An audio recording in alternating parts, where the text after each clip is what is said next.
Once in a while I get something, but they somehow haven't gotten me. Hi, Michelle. Good to see you. Good morning, everybody. Good morning, Zoomers out there. I know there's some people joining us from Zoom. Thank you for being here. This is our third of the Academy Medical Educator Grand Round series, and I'm really excited that Professor Dennis Boyle, Dr. Dennis Boyle, has agreed to join us to give us some tips about how to give more effective talks.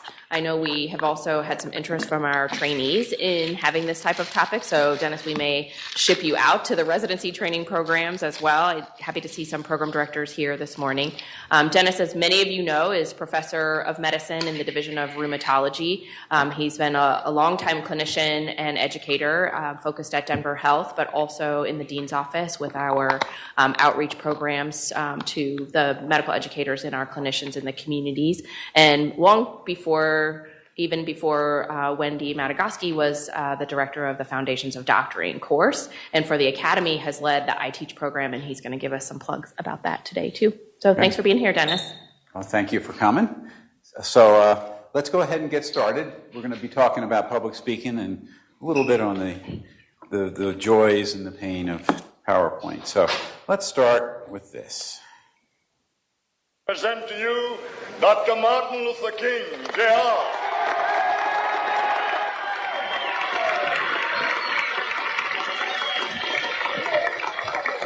I am happy to join with you today in what will go down in history as the greatest demonstration for freedom in the history of our nation. Listen to his voice. Listen to the tone, the speed, the cadence. Hello? 50 years ago, a great American in whose symbolic shadow I have the pleasure to present. So, anybody know who the speaker was? Martin Luther King. I had the joy, actually, of hearing him when I was a freshman in college, and he came to our college a couple of months before he was assassinated.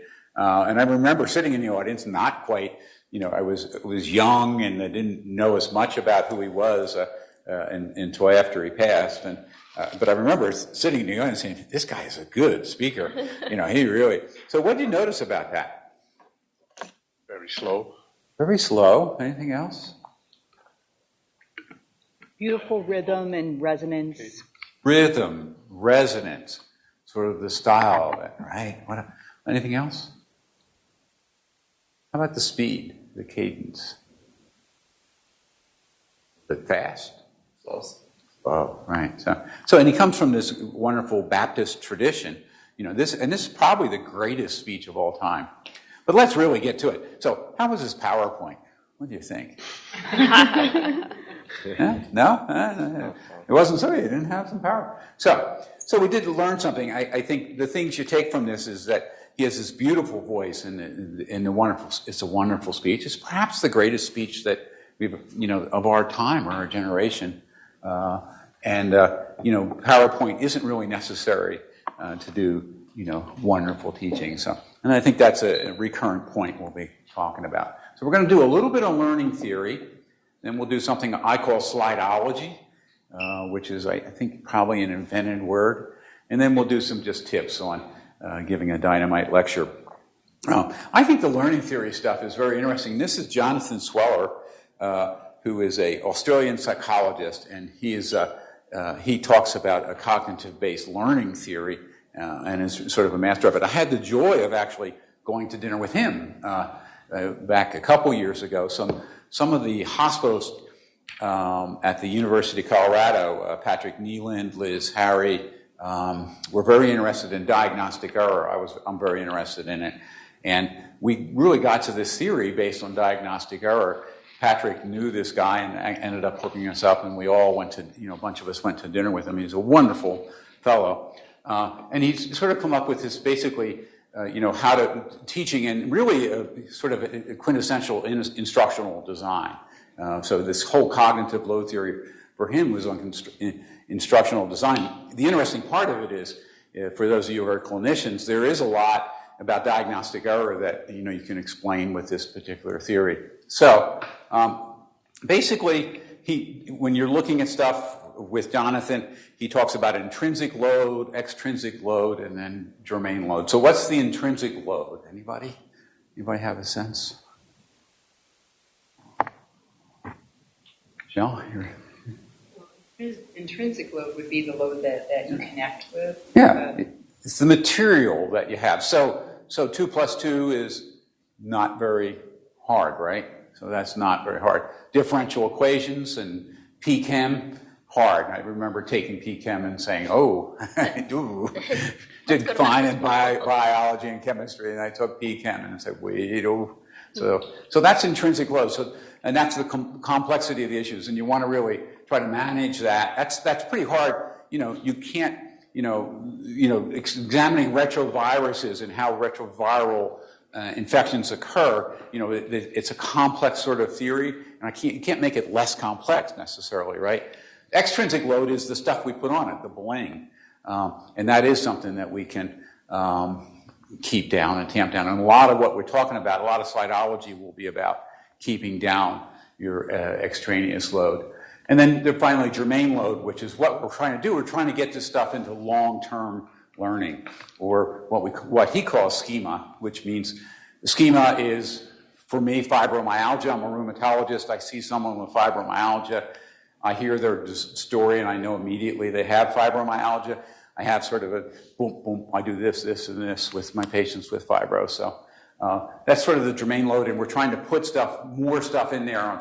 Next time I see fibro, I'll make sure I think about postural hypotension or something. So that can be a cause of not feeling good. So this stuff goes back to George Miller back in 1956, and George probably wrote the quintessential psych paper on learning theory. Anybody know? He wrote the 7 numbers one, the magic of 7 numbers. And the magic was that you couldn't remember more than 7 numbers in your short-term memory. He wrote that back in 1956. And that's really the germinal theory for what we get to with the work that Jonathan has done since. He breaks this down into a couple different kinds of memory, sensory memory, working memory, and then long-term memory. And we're going to go through each of those in learning theory. So sense memory. So this morning I've had 30 different senses already, right? I got up this morning, I brushed my teeth, the smell of the coffee, the birds, I ran and, listening to the birds, and then, the people that were out walking. It's the perfect temperature this time of year. It's just great. Finally, we have summer after a rock and roll spring. And the night, what's interesting about that? Will I remember what I had for breakfast a week from now? So sensory memories just come and they just go. And if you don't encode them in anything, they're completely gone. Now, I remember what I was doing the morning of 9/11 when I was at a faculty meeting, which was the most exciting faculty meeting I went to, I think, ever. But I don't remember what I did the day after, right? So sensory memory, and I think it's protected that stuff goes away. I was listening to a 60 Minutes, and there's an actress from Taxi who has an eidetic memory, so she remembers everything, ever. So, she said, what happened in, June 23rd, 1986? Oh, the Cubs played the Phillies. I was at the game. I had a hot dog, and I had two, it's like, the moral burden of that. Who needs that? So sense memory comes in very quick, leaves. The working memory is like DOS 98. So our working memory is where this 7 number thing comes in. We can't really remember very much. It's really fascinating sort of stuff. So it's really almost they call it a scratch pad. And it operates in a few seconds. It manipulates our information, but then it quickly goes away. And most of our information comes in by vision and by hearing. And one of the things you do for this is you do something called a phonologic loop. So when I met my lovely wife for the first time, I was at a party, and I asked for a phone number near the end of the party, and this was pre-cell phone. So how did I remember her phone number? And I didn't have a pen, I didn't have a cell phone. What do you think? What do you do? Say it over and over again. You just say it over. 303, 388, 3772. So those days it was just 388. It was the magic 7 numbers. It wasn't a 303. 388, 3772. It eventually became my phone number, so that was how that thing works. And you just say it over and over again. And then, but if somebody walks in, Shanta, how you doing, Shanta? What was it? Oh, what was Kathy's number? I forget. So that's this working memory. It's very powerful. It's your sketch pad. It's where a lot of stuff goes. But again, a lot of it goes away unless we can do something about it. So how many items can you remember here? Go ahead. What was it? CIA, BB. CIA. BB. Yeah, that's all I read. All right. So it's very hard. So we can't really remember sort of random stuff. But I'm going to chunk it for you. CIA, BBC, ABC, JBC, BCR, right? So I've done something there. I've chunked the information, which makes it more palatable and more digestive. So what's that mean? Well, if I'm teaching immunology to someone, I don't do all of immunology at once. I say, let's start with the innate immune system where immunology started. We'll just work on that for a while. Then I'll bring in the B cells. And then, JJ will bring in the killer T cells. And so you do imagery. So you break it apart. It's very similar to, my daughter got a sofa from an IKEA-like place, and the instructions were great. There's a sofa, it's disassembled, it comes in a box. You get it out, and there's a picture. There's one picture with the sofa, and this. Is that how you do instructional design? No, you take everything out. You count all your screws. You put the feet on the frame at the bottom. You use 4 screws in each. You don't put them in too tight. You have pictures, so you do step by step. That's how we teach stuff. That's how you teach PChem, more complicated stuff. You don't teach all anatomy in one day. You teach it sort of, part at a time. And that helps it get into then long-term memory. And long-term memory is really like a scaffolding. And people have different long-term memories. So, Shanta's knowledge of HIV disease looks like and don't take this religiously, but most of us know about the image of Christmas trees. It's very, in Shanta's case, it's this wonderful and all these, and what we're trying to do if I'm teaching HIV is to give her one more twinkly thing to put on the tree, a little ornament to put on. Unfortunately, my knowledge of HIV looks like, Charlie Brown's Christmas tree. But again, what you're trying to do with that is even there, if somebody's teaching us about HIV, there's some stuff that I would get about it. Maybe I'd learn about how retroviral infections work or something, so we're just trying to get stuff into this schema, this long-term memory. So active processing is these 3 processes, sight and sound. And what we do is we organize stuff, we put it into words, we put it into vision, we integrate them, and that's when we get to this long-term memory. The whole job is to get stuff out to a long-term memory. And that's our job as we're doing educated. So let's get back here. So the intrinsic load is how hard something is. So what can you do to make that digestible? I sort of presented the idea of chunking. So how do you chunk something? So if Shanta's teaching about HIV, she says, we're just going to work on retroviral right now. So why is that so strong? Why was that so hard to fix? What did we, just work on the science of retro before you chunk it out. You don't try to teach all of HIV in one time. The extraneous stuff is the bling. So then we get to slideology. So you take all that stuff away. If you have something that's extraneous, it doesn't help you, right? So what you want to do is, and there are things that bling stuff help. If I'm trying to describe how the Earth circles the sun, the best way to do that is with a visual, right? Actually, a movie that shows how the Earth goes around, and it's like this, and in the summer it's like this, and in the winter it's like that. So, and a visual there has a lot more things than me describing it. So, but doing something that sort of decreases your extraneous load in order to maximize the schema you have about anatomy or biochem or HIV or ultrasounds or things like that, any of the things we take care of. So overall, yeah, go ahead. The other thing that you did when you chunked for us is that you made it things that we already know. CIA, BBC, ABC are things that we already have associated with other things. So it makes it easier to remember because it's like VCR is something that I know about. Our students might not know about VCRs, but we do. So what Shanta's saying, for those who are listening in, I don't know how much you could hear, but yeah, and I agree that what you're doing is you're chunking, and you want to chunk it into pieces that have some meaning for you, right? And makes it sort of easier. But we fight against our students because they use Sketchy or Sketchy Microbiology, which has these pictures of things that are not really. Yeah, go ahead. Keep going. Yeah, the students use Sketchy Micro or Sketchy Farm or whatever that has these pictures that make them remember just from memorizing, but it doesn't really give them the idea of what it is. So, and I think the point, hopefully you heard that at home, is mnemonics and stuff are helpful. So like I love mud piles for acidosis, although does anybody remember whatever? I always forget. But I love like Holmes for the Great Lakes. Yeah. That's a wonderful mnemonic. So sometimes it helps for, so what's the best method of learning? This is a fascinating slide. What do you think the best way to learn something is? Figure it out. Figure it out. Figure it out yourself? Yeah, absolutely. Anyone else?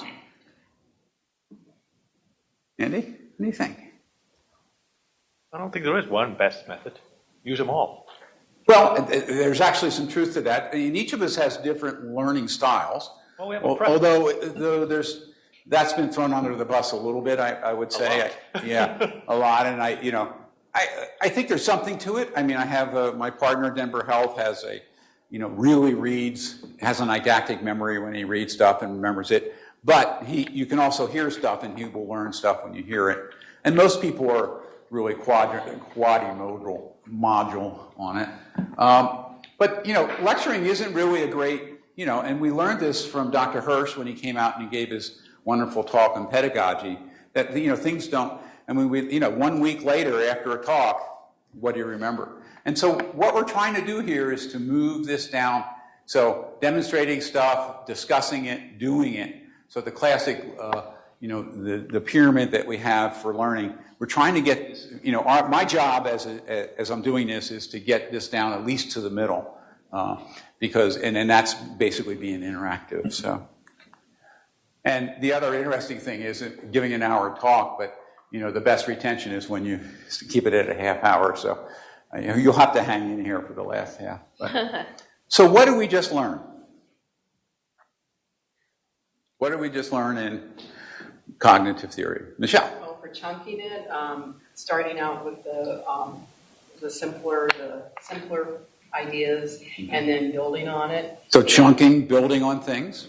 And then making it applicable, being able to apply it. So, and one way to do that is discussing with others. Discussing with others makes it more applicable. What else did we learn? Go ahead. Variable retention rates and our most commonly used teaching styles are not retained very well. And what am I doing now? Moving us down the pyramid. Huh? Moving us down the pyramid. So this is called retrieval practice. I mean, so there was this.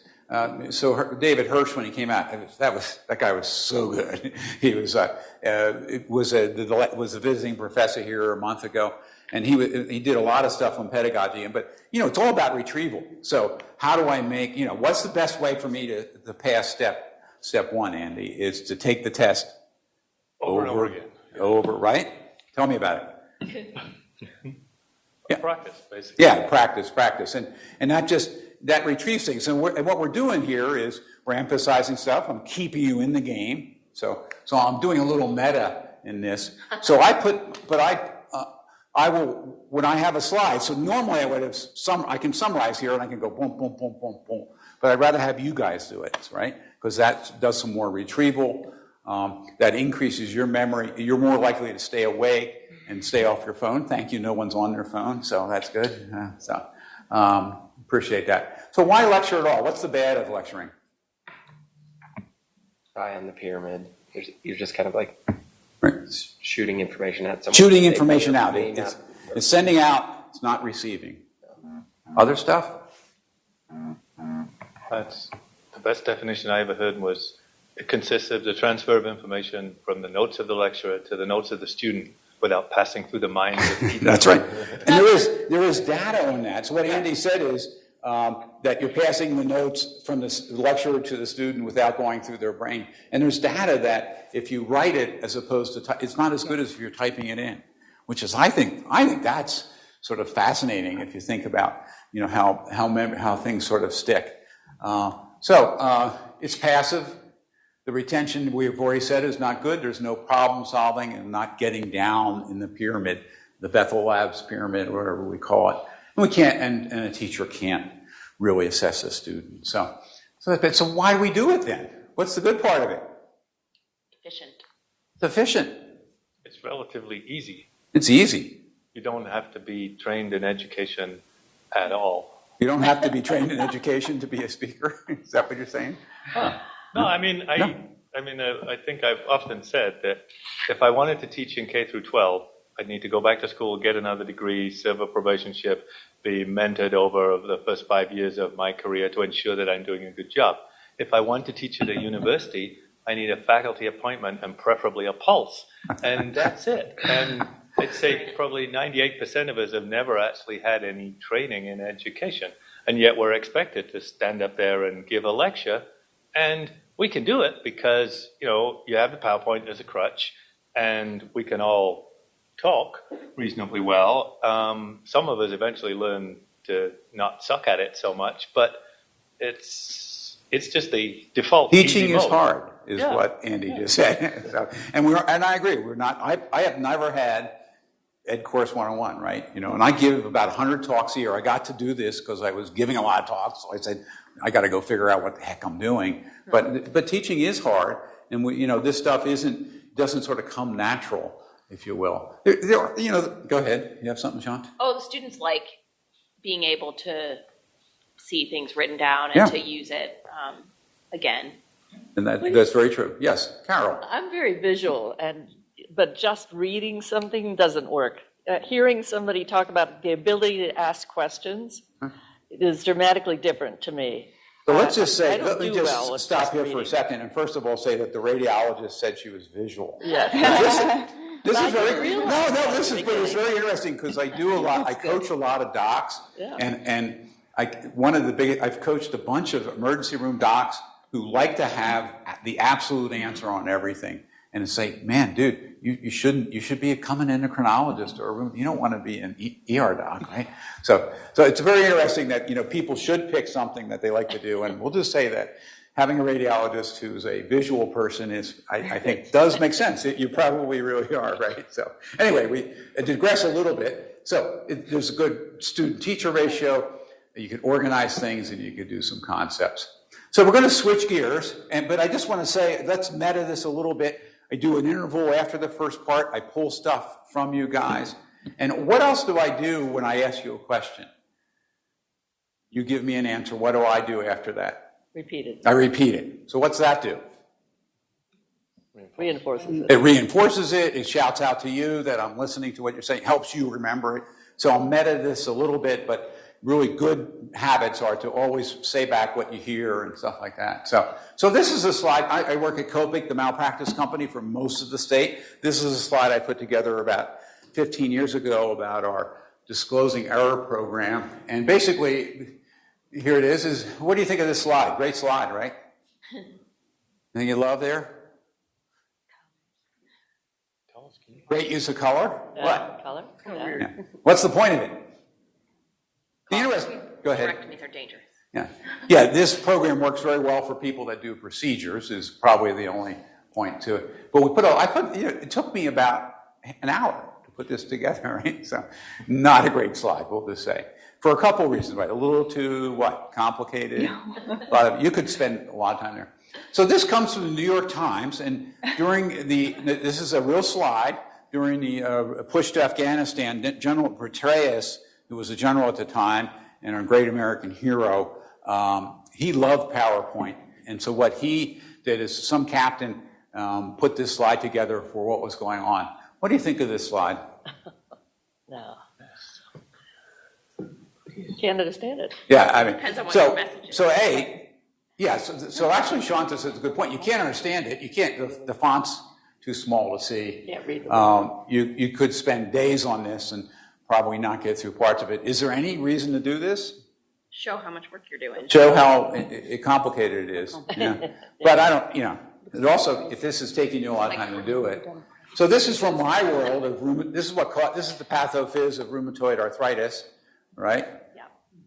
Again, the same thing. It's interesting, and I think at this point in my life, I actually sort of understand most of the stuff, although there's still a cell or two in here I'm not entirely. So this is really making things very complicated, and this is where chunking would come in. You'd pull out a little bit, and let's just look at the angiogenesis part of this or something. So this is a real slide from campus. What are we thinking about this? You can't read it. You can't read it. So next, right? So be careful of your colors and stuff. I gave this talk 15 years ago. This is on the treatment of ankylosing spondylitis. Ankylosing spondylitis is a disease with fusion of the spine and spinal arthritis. We've discovered these fancy new drugs, the TNF drugs.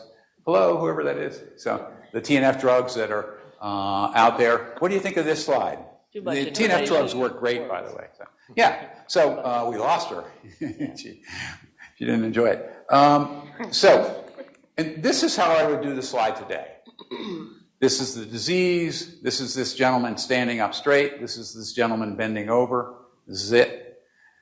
Most people, 2/3 of people on the same drug after 2 years, that's rocking good in my world. Only a few, 1 in 8 or 9 stop their TNF drugs, their Remicades and stuff because they don't work, and it probably decreases the X-ray progression, which is a horrific and horrible thing. So which one are you going to remember more? Right? So thinking about it that way is, what are you going to take out? You actually may remember, those TNF drugs, you'll probably get out of this and remember that some. I'm going to introduce you to Stacy. She loves cooking. She likes her cats, and she's got a bunch of friends. Want to meet her? Sure. Need pictures. Yeah. Needs a picture. So this is Stacy. She loves making ratatouille. She loves her kitties. Got a bunch of friends. So anyway, so just a different way to do it. So this comes from Todd Bull. I was behind him in a speech to the hospitalist, and this is how he did a talk on. He was talking about, and basically he had a half hour, and he did 5 studies, 5 minutes sort of each. So you're in the ICU. Is it best to keep you overhydrated or underhydrated? Give you a couple extra liters or keep it dry? Anybody? Clinicians? What do you think? Under. Dry. If you're the pulmonologist, under. Yeah. If you're the nephrologist, over. So there is the problem of the Hindu and the blind man. The Hindu fable, the elephant and the blind man. So yes, it depends on who you're asking. So wet or dry, and this is literally the way he gave the image. So this is going to be very memorable. You can see it right away. And then he gives the study, New England Journal, and basically, our clinician answered it correctly. It's better to be dry, although it's 14 bent-free days versus 13. It's not, it's small, but dry is probably the way to rock on that. So you're gonna, you're much more likely to remember this than some of the other fancy ways. And this is he's a super doc and a great teacher, and not afraid to keep it fairly simple. And I love this kind of one slide with the teaching points, and you got the little New England thing at the top. So for Carol, what's the best way to teach X-rays? What do you think? Show them. How do you read a chest X-ray? We should show them, but you should read the projection, the inventory. And when we talk extraneous load, who is this guy? Why is it an old white guy? That's all doctors. If you look up physician on the internet, everyone has. It's weird. But what do you think? Does he help you at all?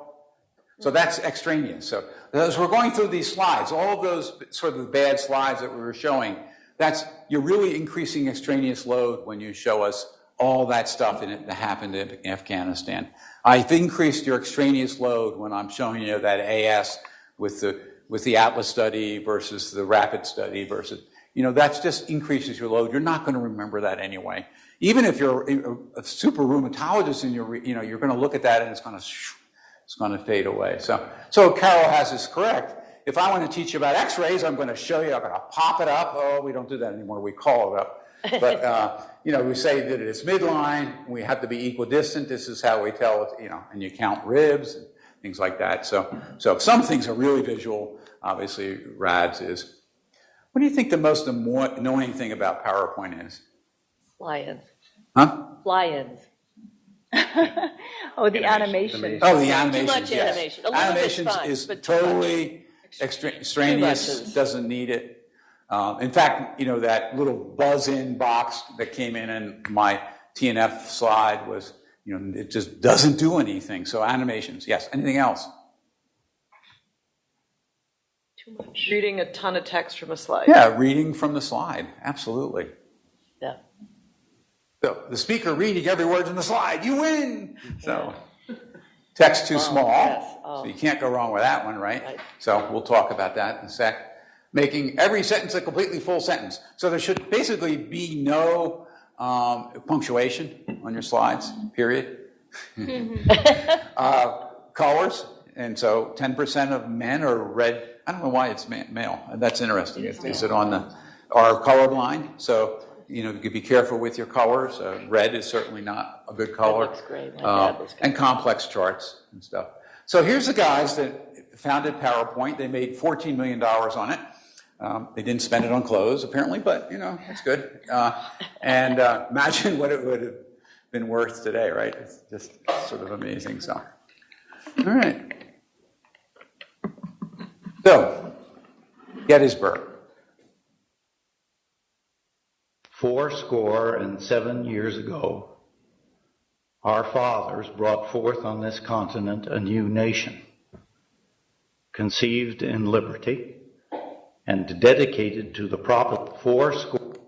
So, it would be much better if he had given the Gettysburg Address with a little PowerPoint, don't you think? So imagine back to this. So the way this happened was that the president actually sat on a train. He took a train up to Gettysburg, and he wrote the Gettysburg Address on the back of an envelope that's since been lost.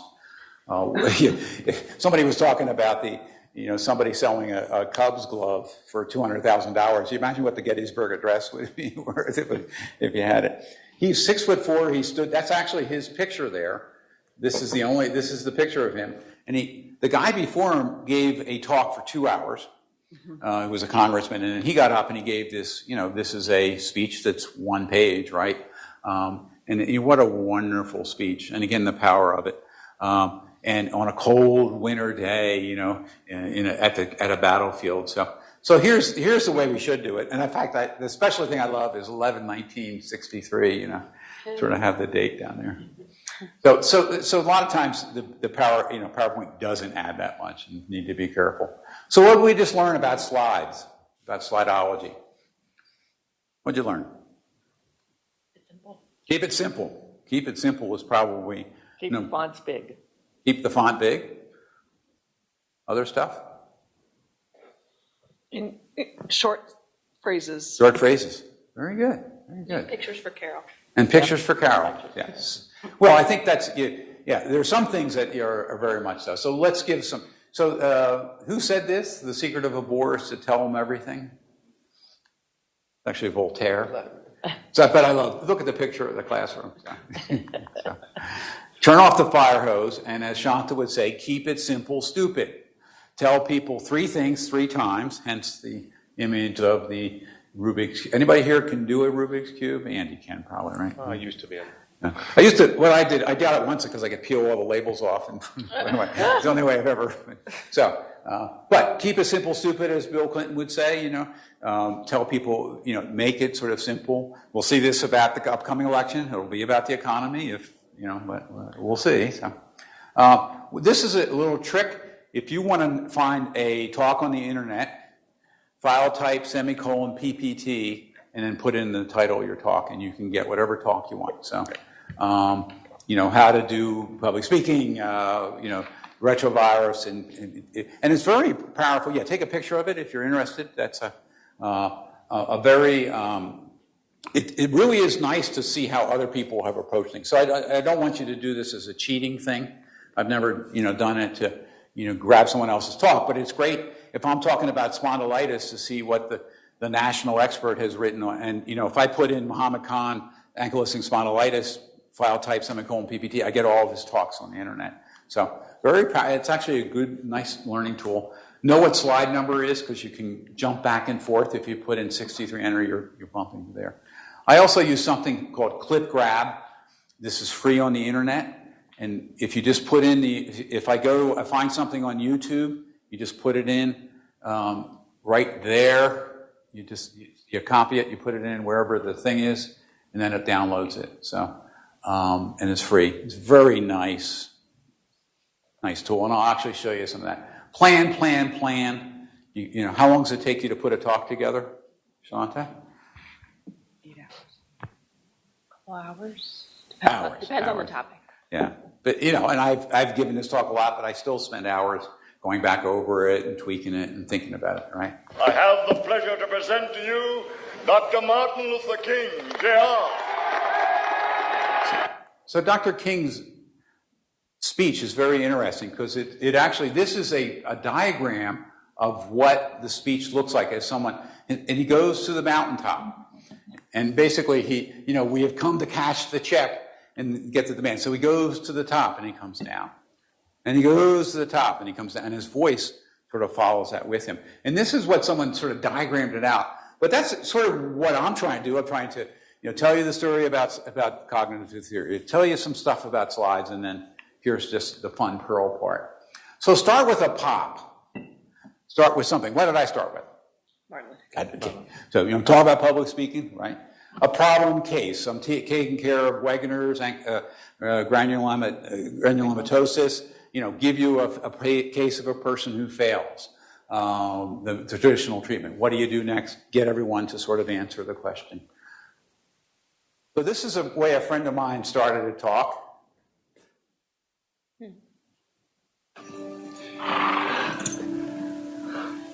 Do you know what the secret of life is?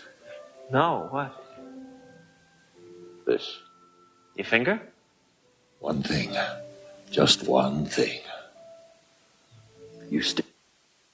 So, he started off, this is from Dr. Linton, he started off the talk with that, this is the secret of life, one thing, just one thing. And Billy says, what is it? And he says, he freezes it, and he says, so you hang into the talk, and at the end of the talk, does anybody remember what it was? No, you have to figure it out. You figure out what the most important thing is. That's the secret of life from Curly. But that's a great way to, it just starts off with a little bling. So I was giving a talk on behavioral modification. And I found this clip. My asthma. They said they'd fix it, but it didn't make any difference at all. Well, sometimes doctors make mistakes. Anna, you have to try twice as hard to fix them. Are you using your inhaler? All the time. Go through one a week. You sure you're using it right? Do I look like an idiot? No. Why don't you show me how your inhaler works?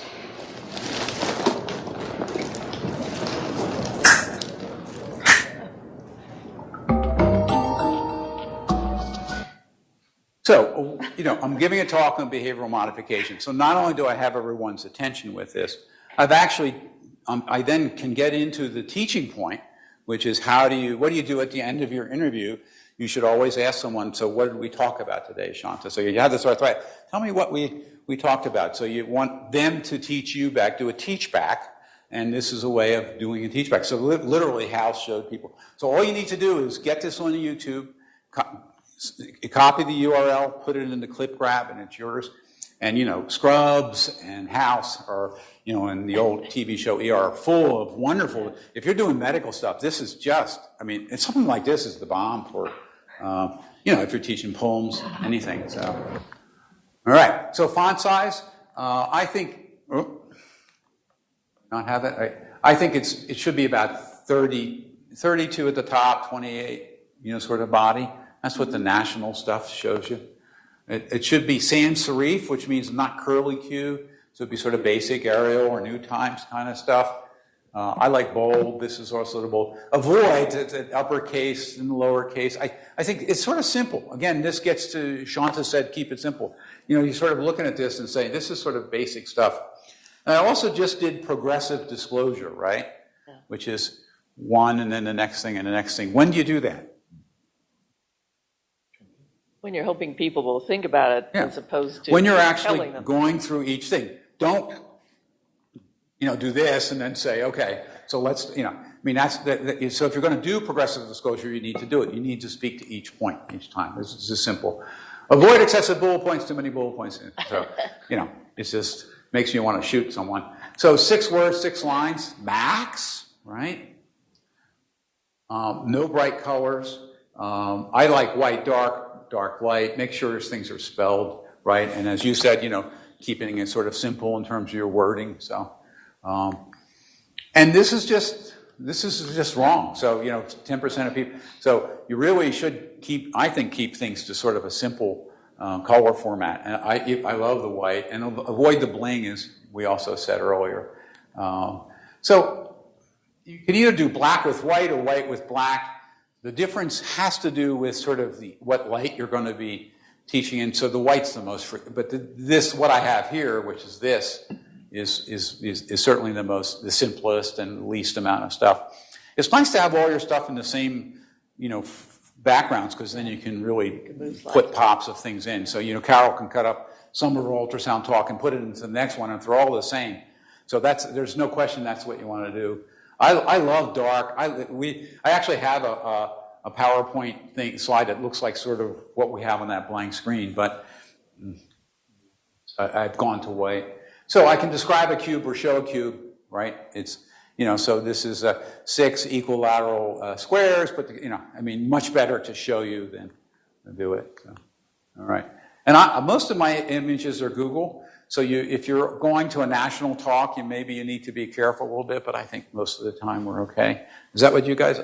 I do a lot of images, right? So, and one of the things about this is there's not much cognitive load on this talk because it's a lot of images. There's very few words typed in here, right? In the whole talk. We talked about clip grab. So we're going to invert the classroom, which is really to be the guide at the side. We want to be a master teacher like Andy, like J.J. Cohen, really sort of just explaining stuff, getting people a couple principles of getting into that. Again, we're trying to get stuff into that long-term memory. And again, doing a case-based or do a lot of pair share.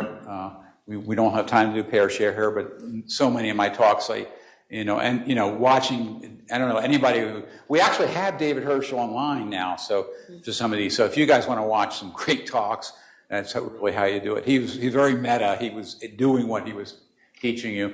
And just love to throw up some images and have people describe it. Start with a case. So if Carol's giving a talk, start with a case. Show us some pictures. So, and we want to always avoid this. I think this is my favorite teacher of all time. In 1930, the Republican-controlled House of Representatives, in an effort to alleviate the effects of the Great Depression, passed the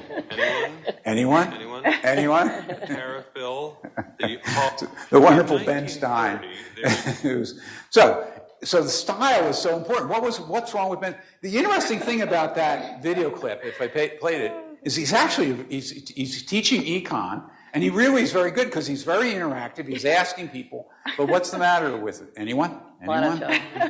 So it's all about the nonverbal. So if I come out from my talk and say, today this is a very complicated subject we're going to talk about, you've lost it right away, right? You got to come out with a pop. So, a couple great speakers. Bill Clinton particularly there was a thing in the 90s or the 80s called power public speaking. And the way you do that is you do this third of the audience, which is a little bleak. So you do this third over here. And he really does this when he speaks. He also has that Baptist tradition of that, deep voice and telling a story. And And certainly Mr. Reagan similarly. And notice that they got the finger thing going, as we're making the point, So this thing, this is the mic, the audio part's here. So if you're using a mic, you use it like a rock star, okay? This does not work. You have to go like this because this is where the action is. When you go like this, it becomes very muffled. And certainly the lavalier mic is the preferred thing, usually right about there. If you're a woman, you got to be careful with scarves and jewelry and, get rid of your beeper, things like that. Make sure you're dressed actually in a comfortable, clothes. I had a good friend I did an I teach on. She's a master speaker. She's a little bit height impaired, and she had high heels on for this workshop. And all through the workshop, she kept going down, like taking the shoes off because her feet were so wear comfortable shoes was my I teach advice. So, this thing is, got to have one. They're $25. For style, what I did when I was starting this stuff is I watched Leno a long time ago, and turned the sound off. And when he came out to do his monologue, I stood there like he did. And he comes out, he does this. And you guys can do this with either of these folks, or I think Colbert's actually got the best. So Colbert comes out, and what do you do with your hands in the beginning? So when you're starting your talk, again, keep your hands out of your pocket, right? You can do this a little bit, but less is better. And mostly it's you want to have your hands sort of here. And watch these guys. They're all very good at this. They all get coaching. And turn the sound off and watch what they do with their... because I think it's very important when you're starting your talk. That's it. You really deep breath. First thing you're going to say, boom. You want to hit it running. So the style stuff's important. This book is available for free online. It's called Why Bad Presentations Happen to Good Causes. C.T. Lynn actually turned me on to it years ago. It's a great book with a lot of the points we talked about, not very dense. Take a picture of it if you want. And so one thing you're going to do differently because of this talk. Shanta, what are you going to do different because of this talk? I'm going to watch Colbert. Okay. All right. Catch up on what's happening. For it. Watch, but practice your nonverbal. So how about you, Michelle? Actually, I wasn't familiar with the clip grab, so I'm going to actually... Clip grabs. She's going to do clip grabs. Videos are really fun. They're a little ginchy, so you have to practice, make sure they're working. But they really add, it's so hard to come out and tell a joke. And, if you're a stand-up guy, that's fine. But what are you going to do different? I actually am giving a workshop this afternoon, and I'm going to go through my slides at lunch and see if I can make them less wordy. Yeah, a little less wordy. Say the words, show the pictures. Can you go back over the file, what is it, the file type PowerPoint thing? How do you do file type, semicolon, PPT. Okay, so you put that in the search bar? Put in how to give a killer talk, and you'll get any talk on the internet that has that title will come up. So you just type it into your search bar. Yeah, file type semicolon PPT. Sterling West. Shanta Zimmer talking about HIV. Or Shanta Zimmer AIDS or HIV. And you got to be careful. So buyer beware. I tend to do it on my work computer, and I like EDU type websites. So, if I'm seeing something from the University of Virginia, I think, I'm pretty sure I'm not going to get, but I actually do it on, somebody else's computer because they have such good, and I don't want to start. And I don't do it that, I've done it once. One time in my life, I cheated. I was at Zimbabwe. I'd given 32 talks to the MMeds, and the last day I said, anything you want, and they said, pediatric lupus. And I said, you've got to be kidding me, right? And I went online, and Jen had done a pediatric lupus talk, and I was able to get it online, and I actually gave her a talk. So I gave, a shout out to her. But I use it to get a sense of what other people, and sometimes you'll see a great picture and say, I'm going to use that picture. That's this is how this person explains spondylitis. What are you going to do different, Ann? I'll try that click grab thing too, and... That's fine. I should probably watch the nonverbal stuff. Yeah, the nonverbal. Because I know I tend to... Okay. do stuff with my hands that are. One thing we can do is you get someone to just bring your iPad in, set it right here, take a picture of it, and then look at it. Boy, the power in watching yourself as you're doing, what am I doing with my hand, like this. So time out, what am I doing now? One thing you're going to do different, what does that do?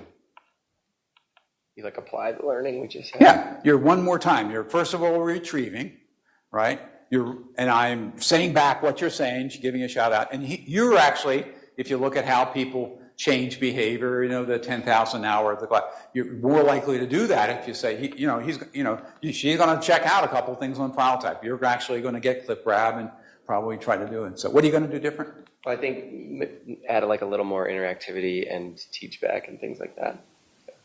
Yeah, I think retrieval practice is something. Yeah, retrieval practice. And again, if you put the slide in and so when I say, so what do you guys think about, if that's my slide, I have to turn and, I make myself do it. I don't make myself remember to do it. So what are you going to do different? I'm going to finally buy a pointer. Okay. To advance, so I have my own. $29. Logitech. Yeah. I actually have two of them in case one, I think as I think about future PowerPoints, et cetera, I've felt like you either have to not do it or use it as a crutch. But I think you gave some really great points of simplifying slides. Even when you cover your four things, having them pop down sequentially, not all at once. And there's a presenter mode, so you can put all your notes. It's almost two talks. You put together your talk with all this and this and this and all the slides, and here's all the symptoms you can have with HIV, and then you just sort of said you show someone with HIV and you say, okay, what symptoms do you have, and you get people, and maybe you pop it up later. So you almost have a complex old school slide, and then I have one with just pictures, right? And that's a way of making it more digestible. So, and again, that's the whole learning theory is we want to maximize. We want to help as best we can with how intrinsically hard it is, but really try to get extraneous load down, and which is what really this whole talk was about, is decreasing your extraneous load and stuff. So have lots of fun. Now, this is part of iTeach. If people are interested in doing a workshop, was it called Write to Tracy? And then she would, we can sort of do something. So a workshop would be, you all come in with a 10-minute talk on your jump drive. We all get together. You give 10 minutes of it. We all do feedback. You give 10 minutes of yours. We all give feedback. And it's a great way to sort of work on your style. And people. And the nice thing is people learn how to be actively, coaching others and work on feedback a little bit. So it's pretty easy to do if folks were interested in it as we're working on the iTeach. So thanks a lot for your time. Appreciate it. This is recorded also, and we're putting all our Grand Round talks on the website. So like Dave Hirsch's talk, your talk, Robin Diedering's talk are going to be on the website so people can watch it and show it to other people if they want.